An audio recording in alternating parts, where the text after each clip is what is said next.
Gandalf the Grey told me not to dig deeper, would not say why, would not name what was down there, would not even describe it. Just said this: "Some things gnaw at the roots of the world, Beivor. Leave them be." Then he looked at me with those eyes, the ones that have seen ages pass, the ones that have witnessed the rise and fall of kingdoms, and for just a moment, I saw something in them I had never seen before in all my years knowing the wizard. Fear, not caution, not concern, not the careful wisdom of someone who has learned to respect danger. Terror. Gandalf the Grey was terrified of what lay beneath that mountain, and he would not tell me why. I should have listened. I should have packed my tools, gathered my expedition, and left that cursed place. Should have trusted the wizard's fear. Should have known that if something could terrify one of the Astari, it was beyond the understanding or endurance of mortal beings. But I didn't listen. I was Beivor Deep Delver, master miner of the Longbeard clan. I had mapped tunnels in the Iron Hills, had found mithril veins in the Grey Mountains, had delved deeper than any dwarf of my generation. I was proud, skilled, hungry for discovery, and the wizard's refusal to explain made it worse, made the curiosity burn hotter, made the obsession dig deeper into my mind. What could be down there that would terrify Gandalf? What secret lay in the deep places that even one of the Maiar would not speak of? I had to know. That need to know destroyed me. It has been 43 years since I climbed out of that hole. 43 years since I got too close to the things that gnaw at the roots of the world. 43 years of torture. I am going to tell you what happened, what I found, what I heard, not because I want to, not because the telling brings any relief. The gnawing never stops, never quiets, never grants even a moment of peace. But because someone needs to know, someone needs to understand why Gandalf was right, why some things should not be named, should not be known, should not be approached, and why, if you ever hear something gnawing in the deep places of the earth, you should run. Run until your lungs burn and your legs fail. Run until you cannot hear it anymore, and then run farther. Because if you get too close, like I did, they will hear you, and once they hear you, they never stop listening. This is my story, my warning, my curse. It started in the spring of the year 2973 of the Third Age. I was leading a small expedition in the mountains north of the Iron Hills. Not the great ranges where kingdoms are carved, not the famous peaks where mithril gleams in torchlight. These were nameless mountains, unexplored, virgin stone that no dwarf had ever delved. That was the appeal, the possibility of discovery, of finding something no one else had found, of putting my name in the great books as the dwarf who opened a new realm of stone. We had been working for 3 months, surveying, testing, following promising veins of iron and copper. Nothing spectacular, but honest work, good stone. Then we found the old marks. They were deep, far deeper than our initial excavations. We had followed a copper vein down into a natural cave system, and there, carved into the wall at the edge of our torchlight, were dwarven runes. Old runes, the kind we had not used in over 1,000 years. My heart raced when I saw them, because old marks meant old delvings, and old delvings meant our ancestors had been here, had found something worth marking, worth claiming. I traced the runes with my fingers. They were formal, territorial. This stone has been claimed by the children of Durin. Let no hand but ours shape it. But there was something else, scratched below the formal claim, smaller, less careful, as if added in haste. We go no deeper. The stone is wrong below. That should have been my first warning. Dwarves do not abandon stone lightly. We do not mark territory and then flee. If our ancestors had claimed this place and then refused to delve deeper, there was a reason. But I was proud and curious, and the thought that there might be something below that even the ancient dwarves had feared made me want it more. I decided to go deeper. We spent 2 weeks preparing, reinforcing the upper tunnels, establishing supply lines, mapping what we could see of the natural caves. The stone was wrong below. My miners felt it immediately. Temperature should be consistent in deep stone, cool, stable, predictable. But below the old marks, the temperature shifted. One chamber would be cold enough to frost our beards. The next would be warm, not heated by volcanic activity, not the clean heat of living stone. This was different, stale, wrong. The air tasted strange, too. Not bad, not poisonous, just off. Like breathing in a room that has been sealed for too long, except these caves had never been sealed, had never been shaped by any hand. My miners began to complain. First it was Thror, said he could not sleep in the lower camps, said his dreams were dark, full of scratching sounds.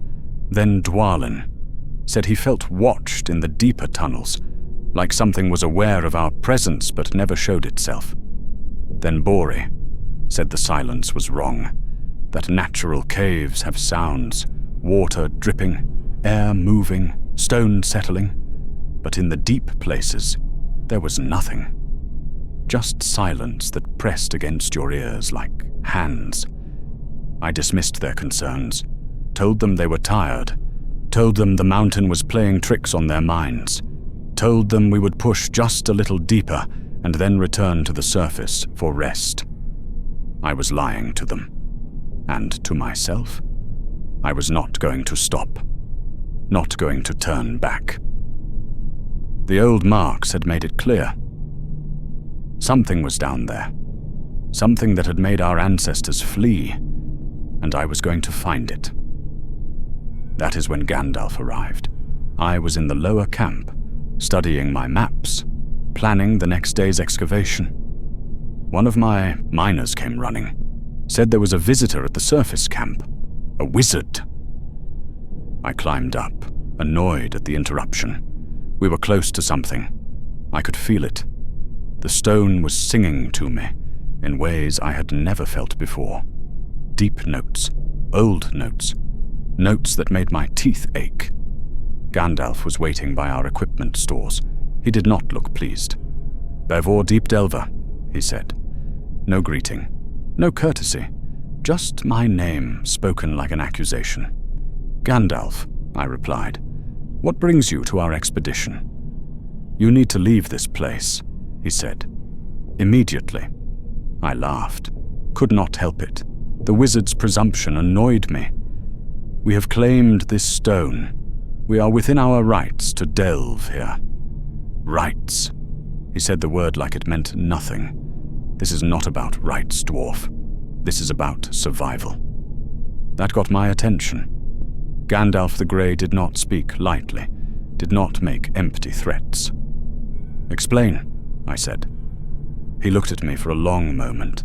Then he looked past me, down into the tunnel entrance, down toward the deep places where my miners worked, and I saw it again.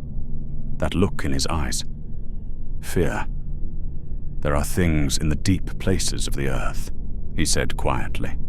"Things that were here before the shaping of the world, before the music, before light or dark had meaning." I waited. He said nothing more. "What things?" I asked. "I will not name them," he said. "To name them is to acknowledge them, and they should not be acknowledged." My curiosity burned hotter. "You came all this way to tell me to leave without telling me why?" "Yes. That is not good enough. It will have to be." I shook my head. "Gandalf, we are dwarves. We delve. It is what we do, what we have always done. You cannot expect me to abandon an expedition because of vague warnings about unnamed things." He stepped closer. His voice dropped lower.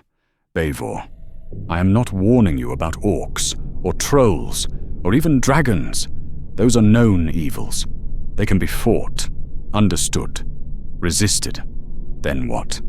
Things that gnaw," he said, and the way he said that word made my stomach turn. Things that gnaw at the roots of the world, at the foundations of creation itself. They are old, they are hungry, and they hate. Hate what? Everything that exists. The silence between us stretched. I could hear my heart beat in my ears. "Have you seen them?" I asked. "No," he said. "And I never will, because I am wise enough to stay far away from the places where they dwell." "Then how do you know they exist?" "Because I can feel them, dwarf, in the deep places, in the roots of old mountains, a wrongness, a hunger that predates hunger, an emptiness that wants to consume." I should have listened, should have heard the genuine terror in his voice, and understood that this was not a time for dwarven pride or stubbornness. But instead, I heard a challenge, a mystery, a thing that even Gandalf the Grey feared to name, and I wanted to know what it was. "Thank you for the warning," I said, "but we are staying.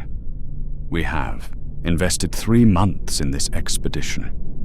We have found old dwarven marks. There is something below, something our ancestors found, and I intend to discover what it was." Gandalf stared at me. That long, searching stare that makes you feel like he is reading every thought in your mind. "Your ancestors found it," he said quietly, "and they fled. Does that not tell you something?" "It tells me they were afraid." "Yes, they were. You should be too. I am not my ancestors." "No," Gandalf said. "You are more foolish." He turned to leave, then stopped, looked back at me one more time. "If you go too deep, Beivor Deep Delver, you will not die. That would be a mercy. You will survive, and you will wish you had not." Then he left. I watched him walk away into the mountain mist, told myself he was being overcautious, that wizards see threats everywhere because they have lived too long and seen too much. Told myself that I was a dwarf. That stone was my domain, that nothing in the deep earth could be worse than the evils we had already faced. I was wrong about everything. The next day, I went deeper. I took only 3 miners with me, Bori, Thror, and Dwalin, all experienced, all loyal, all as curious as I was about what lay below. We descended past the old marks, past the point where our ancestors had stopped, into virgin stone that had never felt a dwarf's pick. The silence grew worse, immediately. I had not believed my miners when they complained about it, but now I felt it myself. The absence of sound was not just quiet, it was wrong, like the air itself was holding its breath. We walked for hours, following the natural cave system deeper. Our torches threw shadows on the walls that seemed to move even when we stood still. Bori spoke first. "Master Deep Delver, I do not like this place." "Noted," I said. "The stone feels dead," Thror added. "I have delved for 30 years. I know living stone. This is not living."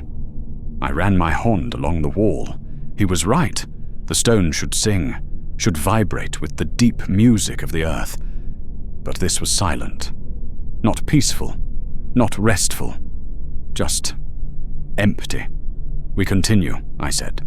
Dwalin touched my shoulder. "Master, perhaps the wizard was right. Perhaps we continue." They followed. Because I was expedition leader. Because they trusted my judgment. Because they believed I would keep them safe. I failed them all.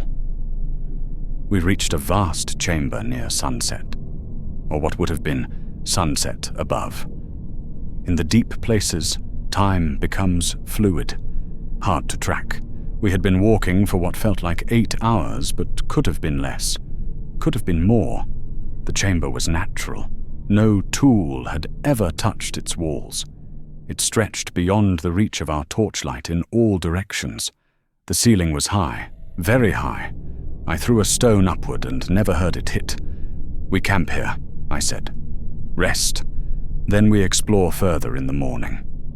No one argued. We were all exhausted.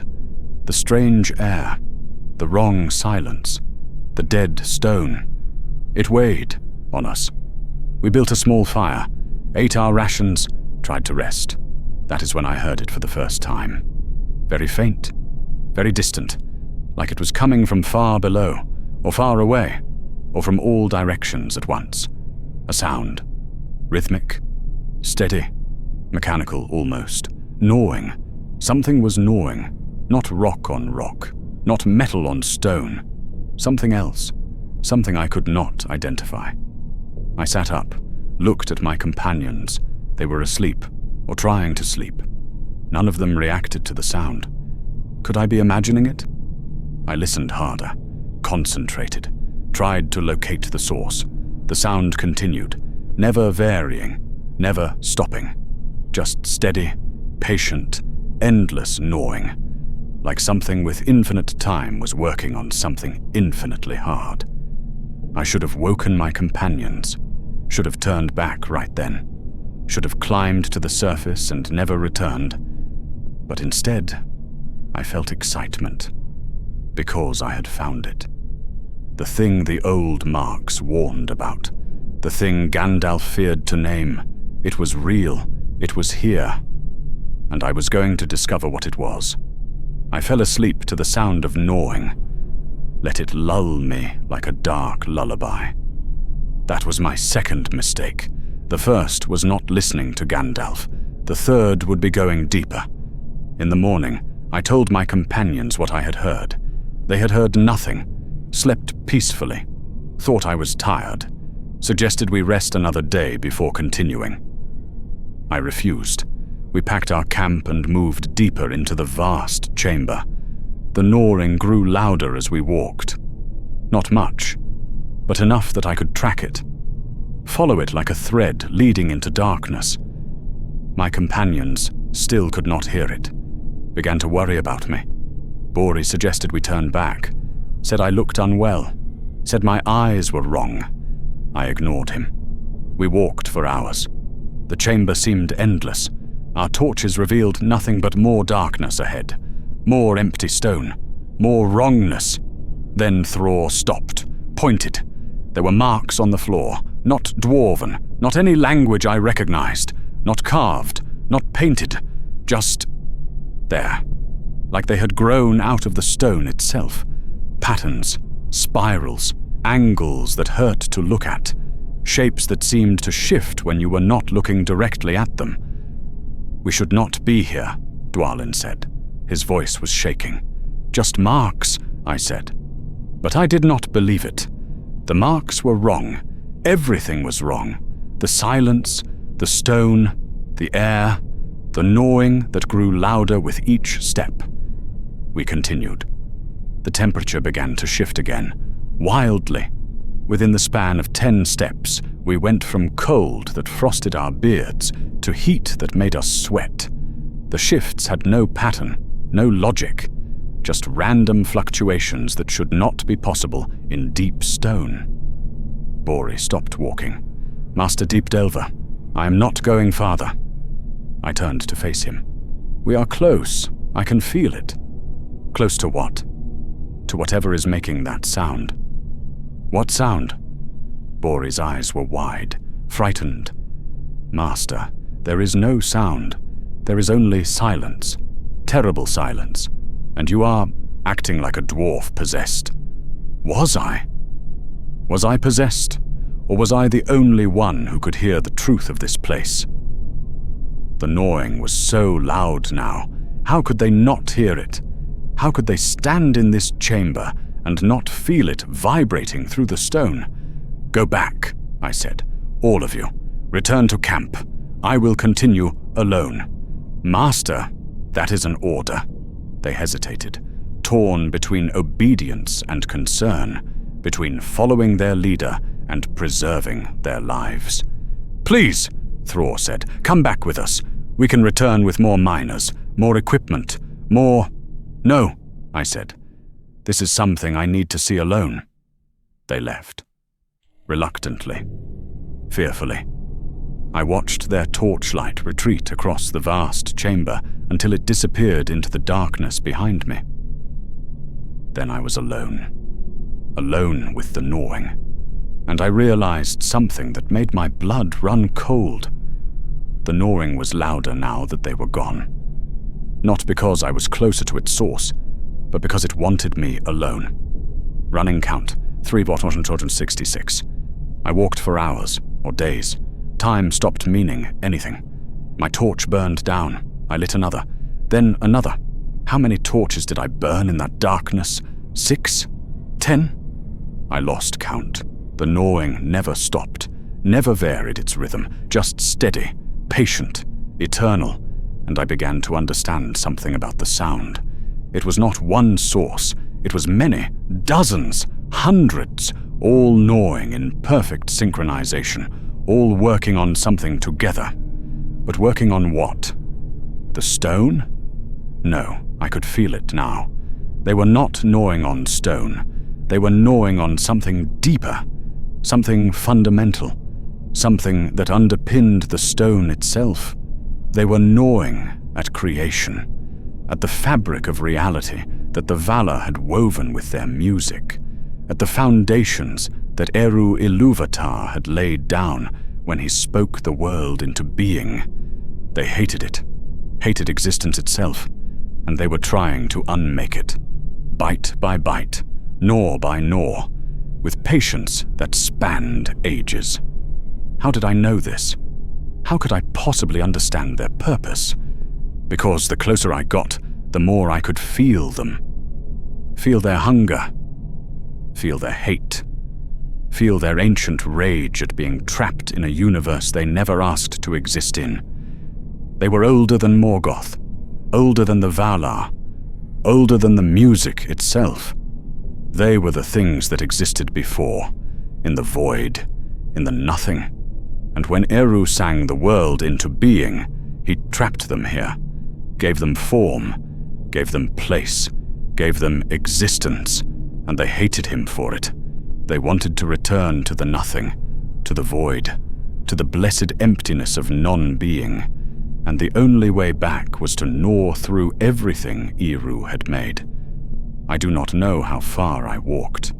The vast chamber had no end, just darkness stretching in all directions, just the gnawing growing louder and louder until it filled my head. Then I reached it. Not a wall, not a barrier, not a thing I could see or touch. Just a vastness. An emptiness so complete it made the dark chamber seem bright by comparison. A nothing so profound that my mind recoiled from perceiving it. And in that vastness, in that terrible nothing, things were moving. I could not see them, could not describe them, could barely conceive of them. But they were there. Multiple presences. Massive. Ancient. Wrong. And they were gnawing. Not with mouths. They had no mouths. Not with teeth. They had no teeth. Not with any part of themselves that I could understand. They were gnawing with their existence, with their hatred of existence, with their fundamental wrongness pressing against reality itself and wearing it down bit by bit. The sound was deafening now, not just in my ears, in my bones, in my blood, in my soul. I stood at the edge of that vastness and finally understood why Gandalf would not name them. To name them was to give them more reality than they wanted. To acknowledge them was to strengthen their presence in a world they were trying to unmake. They were the nameless things, the things that gnaw at the roots of the world, the things that hate creation itself. And I had come too close. I do not remember turning around, do not remember starting the climb back up. My next clear memory is of running. torches abandoned. Pack dropped. Just running through darkness with my hands on the walls to guide me, because I could feel them now, feel their attention turning toward me, like massive eyes opening in the deep, like ancient awareness focusing on the tiny warm thing that had dared approach their domain. They noticed me, and once they noticed me, they never stopped noticing. The gnawing changed, became focused, like they were gnawing at me now, at my mind, at my soul, at whatever made me a living being instead of nothing. I climbed for days, followed the tunnels back up by instinct and luck, found my way to the camps where my miners waited. They tried to talk to me, tried to stop me, but I could not stop, could only climb, up, up, up, away from the gnawing, away from the vast nothing where nameless things worked to unmake existence. But the gnawing followed me, in my head, in my bones, growing louder instead of quieter the farther I climbed, because I had been heard. And once they hear you, they never stop listening. I reached the surface after 3 days, burst out of the tunnel entrance into clean mountain air, and fell to my knees, gasping. My miners surrounded me, asked questions, tried to help, but I could not hear them over the gnawing, could not feel the sun on my skin, could not taste the water they brought me, could not smell the pine trees on the slopes below.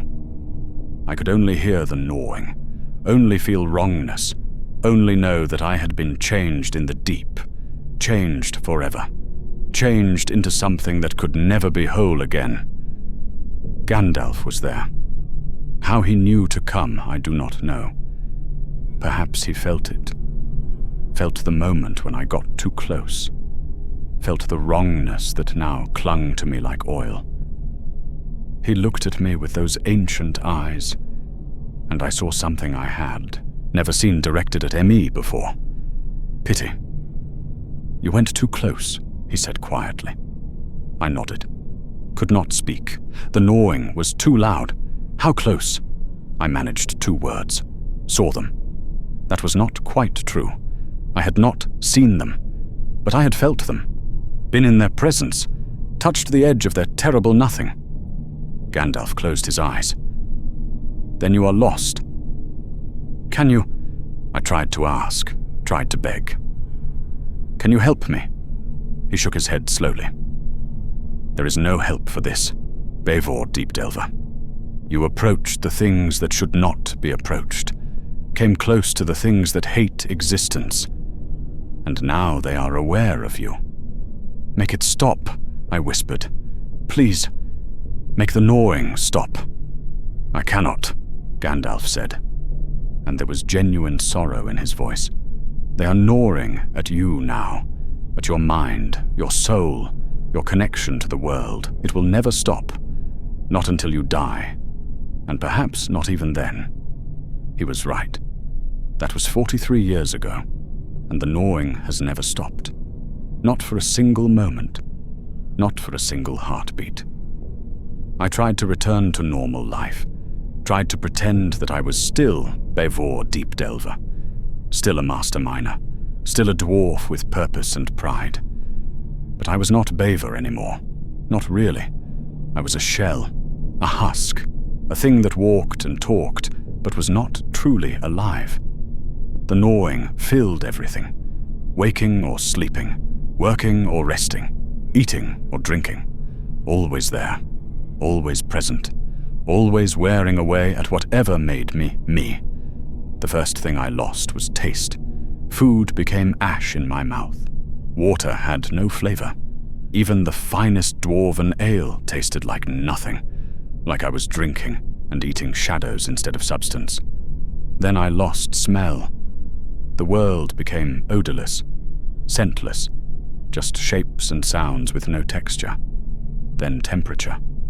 I could not feel warmth from fire, could not feel cold from ice, just a neutral nothingness where sensation should be.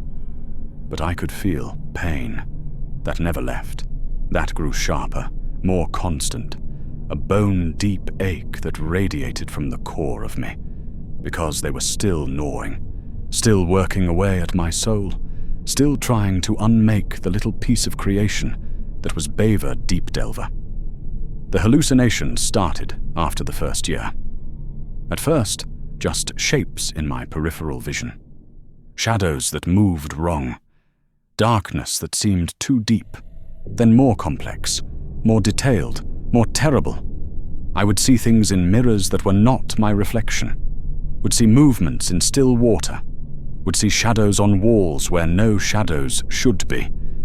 And always, always, I felt watched. Not by eyes. They had no eyes, but by their awareness, their ancient consciousness that now included me in its perception, that gnawed at me even as it gnawed at the roots of the world.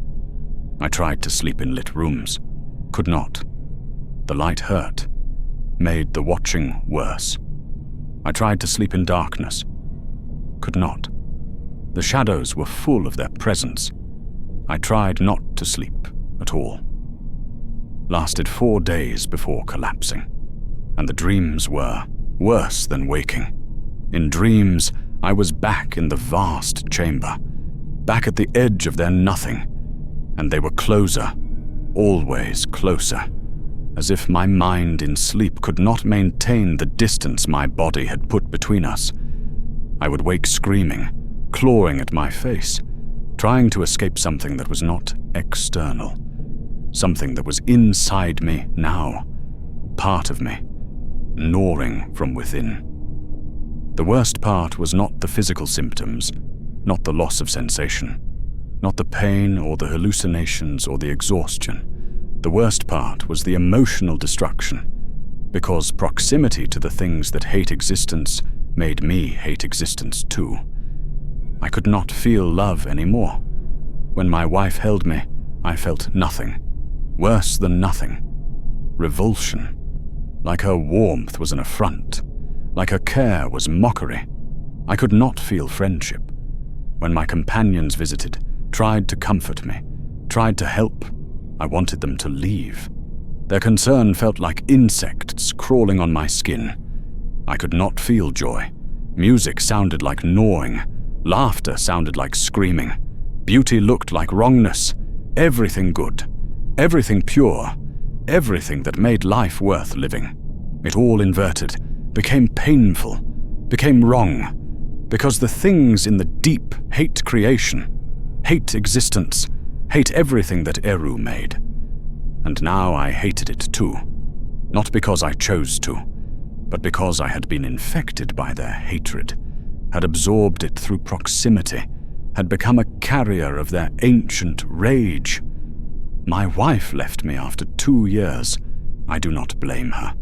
Could not blame her even if I still had the capacity for blame. She tried to help, tried to love me back to wholeness, tried to pull me away from the edge. But I was already over the edge, had been over it since the moment I approached their vastness. The last thing she said to me was this: "You are not my husband anymore. I do not know what you are, but you are not the dwarf I married." She was right. I watched her leave, felt nothing. No sadness, no loss, no regret. Just the gnawing, always the gnawing. My daughter visited me 3 years ago. She had not seen me in decades, had been a child when I descended into that mountain, was now a grown dwarf with children of her own. She brought her son and daughter, my grandchildren, wanted me to meet them. I tried to smile, tried to be the grandfather they deserved, but when they looked at me, they screamed, not cried, not flinched, screamed. The way children scream when they see something their young minds cannot process. Something fundamentally wrong, because children can see truth, can sense wrongness, can feel the infection that clings to me like oil. My daughter grabbed them, apologized, said they were tired, said they did not understand. But I saw it in her eyes too. The fear, the revulsion, the knowledge that I was not right, not safe, not good anymore. She left quickly, has not returned. I do not expect her to. Running count, 535. Other dwarves avoid me now, cross the street when they see me coming, close their doors, hurry past without speaking. I repel goodness, like oil repels water, like light cannot penetrate deep darkness. Whatever makes people want to be near each other, want to help each other, want to love each other. I lack it now, more than lack it. I am the opposite of it. I am walking wrongness, a piece of the deep brought to the surface, a carrier of the infection that gnaws at creation. Even animals flee from me. Dogs whine and retreat, horses rear, birds fly away when I approach, because instinct knows. Instinct can sense what I have become, something that should not exist in the world of light and warmth and life. The gnawing never stops. 43 years, 15,795 days, 379,080 hours, and every single moment filled with gnawing. Not just sound, not just sensation, but knowledge. I know they are still down there, in the vast chambers, in the deep nothing, gnawing away at the foundations of reality. I know they are patient, so patient, because time means nothing to them. They existed before time, will exist after time ends. I know they will never stop, never tire, never give up their work of unmaking, bite by bite, gnaw by gnaw, wearing away at the music, wearing away at creation, wearing away at everything Eru sang into being. And I know they are gnawing at me too. Not just my mind, not just my soul, but my connection to the world, to life, to existence itself. They are trying to unmake me, trying to return me to the void, to the nothing, to the blessed emptiness where they dwell. And part of me wants it. Part of me wants to stop existing, wants to become nothing, wants to join them in their eternal work of unmaking. Because existing hurts now. Being alive is agony. Every moment of consciousness is torment. But I cannot die. I have tried. Do not judge me for that. You would try too if you heard what I hear, felt what I feel, knew what I know. I have tried falling, tried drowning, tried poison, tried blade. Nothing works, because they are not done with me yet, are still gnawing, still working, still wearing away at my soul. And when they finish, when there is nothing left of Bavor Deep Delver except a husk that walks and breathes, but is not truly alive, then perhaps they will let me stop. Then perhaps I can become nothing. Then perhaps the gnawing will finally end. But not yet. Not yet. I am telling you this story for a reason, not for sympathy. I do not want your sympathy. Cannot feel your sympathy even if you offer it. Not for help. There is no help for this. Gandalf said it. The wisest being in Middle-earth looked at me and said, "There is no help. I am telling you this story as a warning, because there are deep places in the world, places that have never seen light, places that were here before the mountains were raised, places where things dwell that should not be disturbed. And in those places you might hear something, a sound, rhythmic, steady, wrong, gnawing. If you hear it, run. Run immediately. Run without looking back. Run until your lungs burn and your legs fail and you cannot hear it anymore. Then run farther. Because if you get curious like I did, you will follow the sound, will try to find its source, will approach the things that gnaw at the roots of the world, and if you get too close, they will hear you. And once they hear you, once they become aware of your existence, they will never stop gnawing at you. Gandalf was right about everything. He was right that some things should not be named, because to name them gives them more presence in a world they are trying to unmake.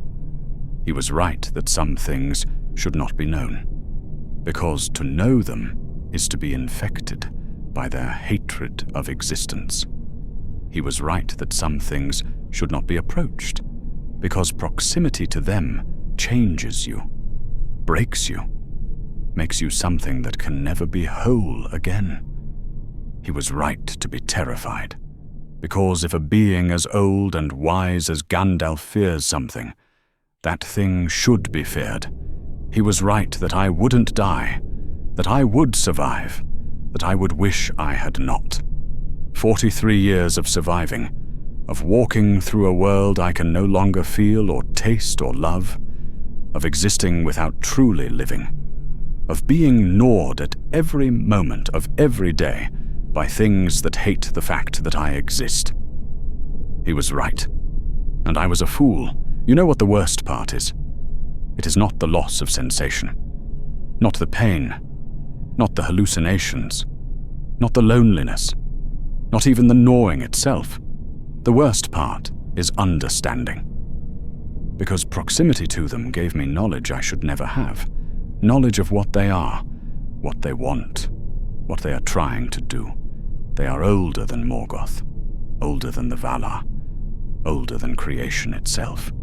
They existed in the void before Eru sang the world into being, existed in the blessed nothing, the perfect emptiness, the eternal silence. Then Eru sang, and his music filled the void. And where there had been nothing, suddenly there was something. Light, matter, time, space, existence. And the things in the void were trapped, given form, given place, given existence whether they wanted it or not. They did not ask to be created, did not ask to exist, did not ask to have consciousness or awareness or presence in a universe they never wanted. And so they gnaw at the foundations, at the music, at the very concept of existence itself, trying to unmake what Eru made, trying to return to the nothing, trying to restore the void, and they have eternity to do it. They are patient, so patient, because time is just another part of creation, another thing to be unmade, bite by bite, gnaw by gnaw, wearing away at reality itself. And when they finally succeed, when they gnaw through the last foundations of creation, when they unmake the final note of the music, everything will end. Not in fire, not in darkness, not in any dramatic way. Just nothing. The universe will simply stop existing, will return to the void, will become the blessed emptiness that the nameless things have been working toward since the moment of creation. And part of me wants that now. Part of me wants them to succeed, wants existence to end, wants the gnawing to stop because there is nothing left to gnaw, because I have been infected by their hatred, have absorbed their rage, have become a carrier of their desire for non-being. That is what proximity to them does. That is why Gandalf was terrified. That is why you should run if you ever hear that sound in the deep places. There are no Balrogs down there, no dragons, no orcs or trolls or any evil you can name or understand or fight. Just things that gnaw, things that hate, things that want to unmake, and if you approach them, they will make you want to unmake too. The Balrog of Moria? That was a fallen Mire, a servant of Morgoth. Evil, yes. Terrible, yes. But it was something. Had form, had purpose, had a place in creation, even if it was a twisted place. The things in the deeper places are not evil. Evil implies choice, implies consciousness that chooses darkness over light. They are something older than evil, something more fundamental, something that predates the very concept of good and evil. They are the things that hate the fact that good and evil exist at all, because good and evil require creation, require existence, require a universe where choices can be made.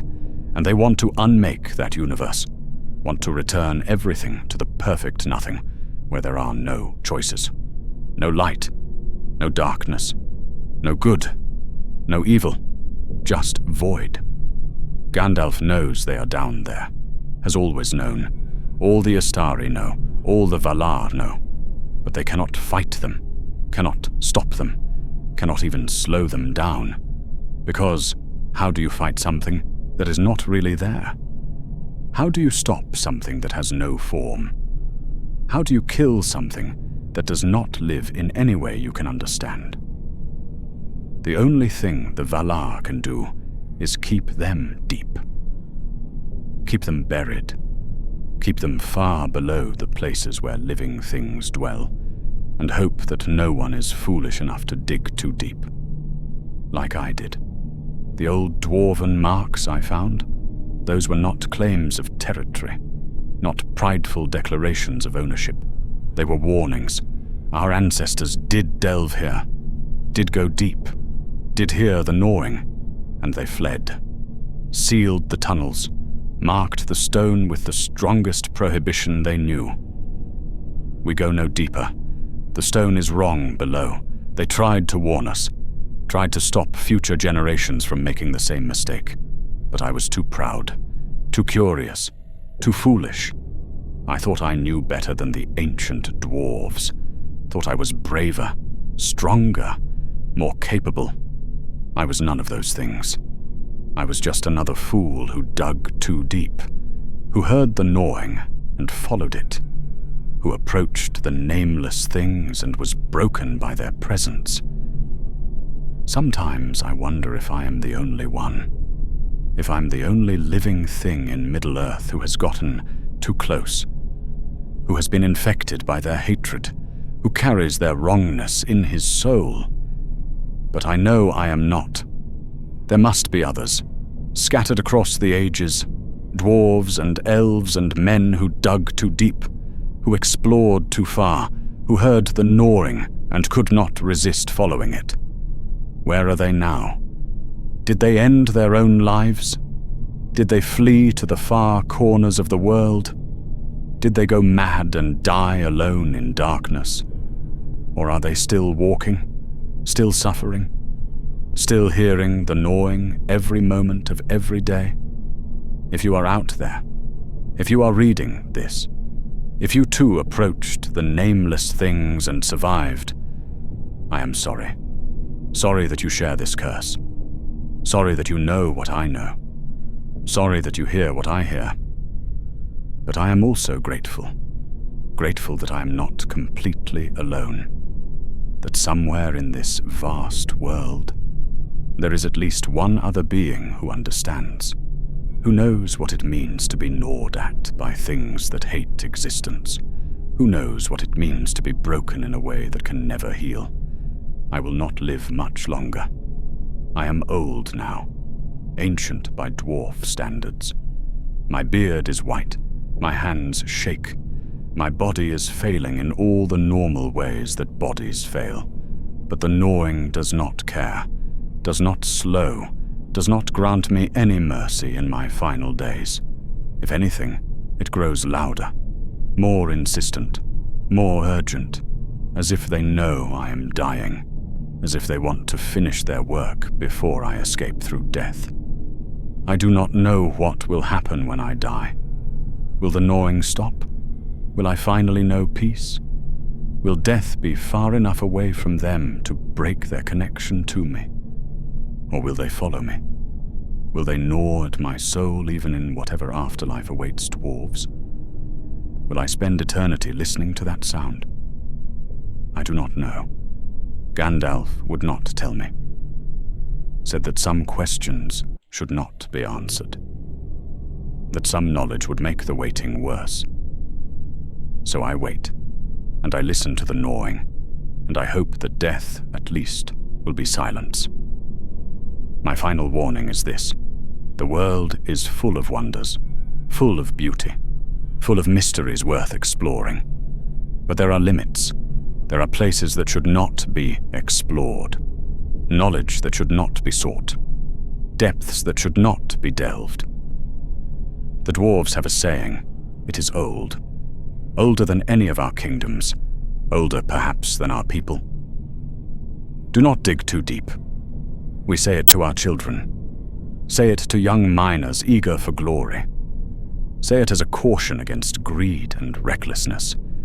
But most of us do not truly understand it. Do not know why we should not dig too deep. I know why now. Because below the normal depths, below the places where ore and gems lie, below the caverns and the tunnels and the halls, there are other things. Things that gnaw. Things that hate. Things that want to unmake everything. And if you dig too deep, you will find them. Or worse, they will find you. I am Bavor Deep Delver. I was a master miner, a dwarf of skill and pride, a loving husband and father. That was 43 years ago. Now I am something else, something less, something broken beyond repair. I am a husk, a shell, a warning that walks on two legs. I approached the nameless things, got too close to the things that gnaw at the roots of the world, and now they gnaw at me, at my mind, at my soul, at whatever makes me me. They have been gnawing for 43 years, 15,795 days, 379,080 hours, and they will never stop. Not when I die. Not when my body turns to dust. Not when the last person who remembers my name is gone. They will keep gnawing. Because that is what they do. That is their purpose. That is their eternal work. To unmake, to consume, to return everything to the void. And I will be part of that work forever now.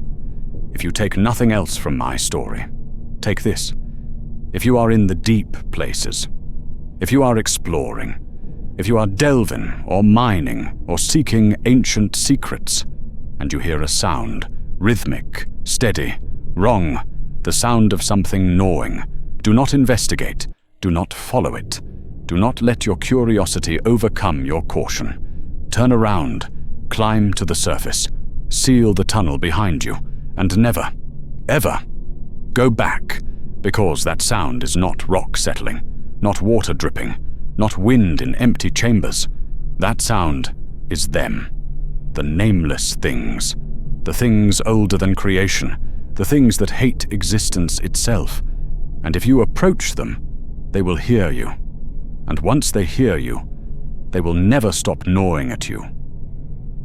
Gandalf the Grey told me not to dig deeper, told me to leave that mountain, told me that some things gnaw at the roots of the world and should be left alone. He told me I would not die, that I would survive, that I would wish I had not. He was right about everything. I have survived 43 years of torture, 43 years of gnawing, 43 years of existing without truly living. And I wish every single day that I had died in that vast chamber, that I had approached close enough that they consumed me completely, that they had unmade me right there instead of leaving me as this broken thing, because death would have been mercy. This is hell, walking through a world I cannot feel, cannot taste, cannot love, hearing the gnawing every moment, feeling them working away at my soul, knowing that they will never stop, knowing that I will never be free. That is what hell is. Not fire, not darkness, not punishment for sins, just gnawing, eternal, ceaseless, unending. That is what awaits if you dig too deep. That is what I found in the nameless places below the world. That is what found me. They are still down there, right now, as you read this, as you live your life in the world of light and warmth. They are in the deep places, in the vast chambers that have never seen torch or star, in the roots of the oldest mountains, and they are gnawing, not quickly, not frantically, not with any sense of urgency, just steadily, patiently, eternally. Bite by bite, gnaw by gnaw, wearing away at the foundations of creation, wearing away at the music, wearing away at existence itself. They have been doing it since the world began, will continue doing it until the world ends. And when they finally gnaw through the last foundations, when they unmake the final note of Iru's song, everything will stop. Not in fire or flood or any dramatic end. Just nothing.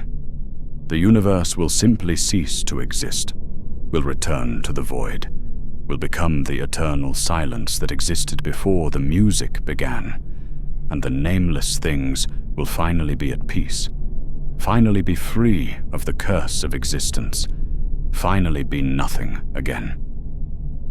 I used to fear that ending, used to lie awake at night thinking about it, about everything ending, about the universe becoming nothing.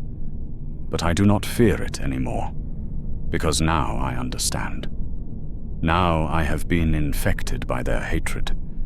Now I carry their rage against existence in my own soul.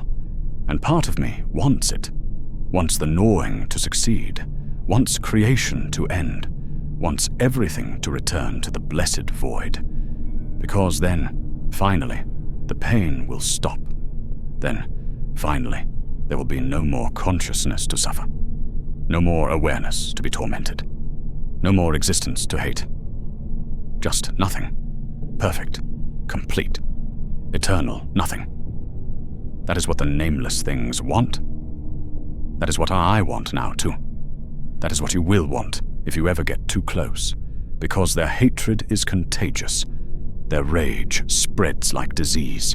Their desire for non-being infects anyone who approaches them. That is why Gandalf was terrified, not because they might kill him. Death is not the worst thing that can happen.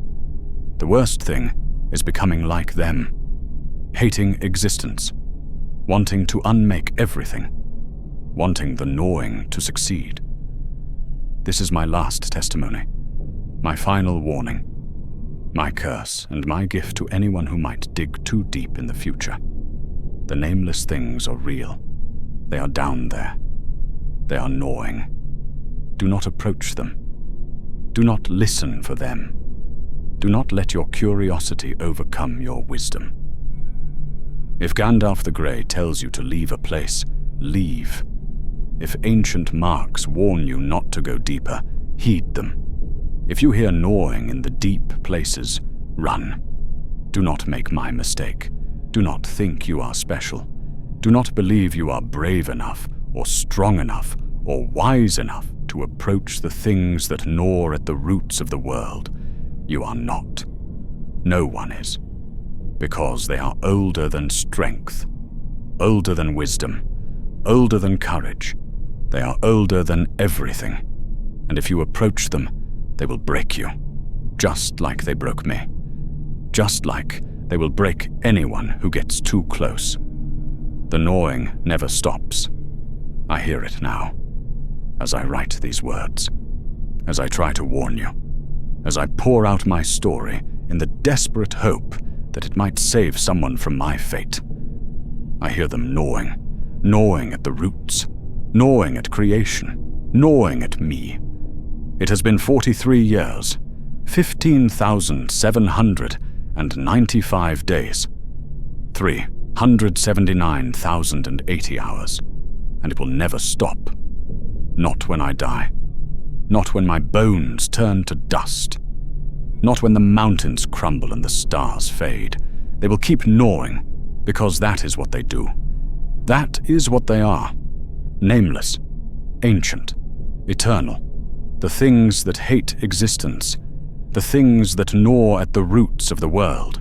The most evil thing in Middle-earth. Not evil because they choose darkness over light, but evil because they want to destroy the very concept of choice, want to unmake the very possibility of light or darkness, want to return everything to the void, and they will never stop trying, never stop gnawing, never stop hating, never stop working to unmake Iru's creation, bite by bite, gnaw by gnaw, forever. If you remember nothing else from my story, remember this. There are limits to exploration, limits to curiosity, limits to how deep you should dig. And those limits exist for a reason. Not because the Valar want to control you, not because wizards want to keep secrets, not because ancient dwarves were cowards, but because there are things in the deep places that should not be disturbed. Things that predate creation itself. Things that gnaw.